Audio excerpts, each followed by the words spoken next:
एक ठरवलं की दुसरंच काहीतरी होतं. असं का मी म्हणते ते तुम्ही पुढे बघा. सर आज मी ना खूप खुशीत होते, कारण आज मला जायचं होतं माहेरी. तर जायची तयारीसुद्धा झाली. थोडेसे आंबे घेतले आणि थोड्याशा ओल्या भुईमुगाच्या शेंगा घेतल्या आणि खूप खुशीत होते की जायचं म्हणून. पण पुढं काय झालं तर मला सोडायला कोणीच नव्हतं. सो माझा जायचा प्लॅन अगदी कॅन्सल झाला आणि मग तिथून मी माघारी फिरले. खरं तर खूप वाईट वाटत होतं, पण काही वेळेला नाईलाज असते. तर त्यानंतर मग काही नाही, बाकीची कामं करावीच लागली. तर थोड्याशा शेंगा फोडून घेतल्या आणि ते काम चालू होतं तेवढ्यात दुपारी अगदीच जोराचा वारा सुटला आणि खूप जास्त पाऊस झाला. तुमच्याकडे पाऊस झाला का ही गोष्ट नक्की सांगा. आणि पाऊस झाला आहे, वारं पण खूप जास्त होतं. तर म्हटलं चला, आंबे खूप पडलेले असतील तर आंबे वेचायला आपण जाऊयात. बरेचसे पडले असतील, प्रत्येक झाडाखाली थोडे थोडे तर दिसतील. आणि अशी झाडाखाली सगळीकडे आंबे पडलेले होते.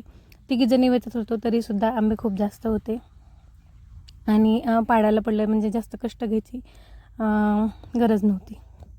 तर असे जे वरती आंबे पडले होते ते वेचत कॅच घेत अगदी मजेमध्ये आंबे आम्ही वेचून काढले सगळे. आणि या छोट्या पिल्लूने प्रत्येक वेळेला म्हणत, माझा आंबा आहे, तुझा आंबा मला दे. सो माझ्याकडून प्रत्येक वेळेला गोड आंबा घेत होता.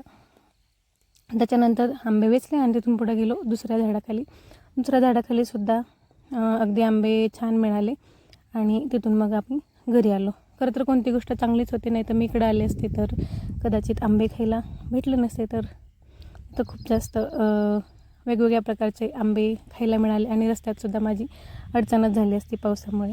तर चला, कसा वाटला ब्लॉग ते नक्की सांगा. भेटू आपण पुढच्या नेक्स्ट ब्लॉगमध्ये. तोपर्यंत बाय.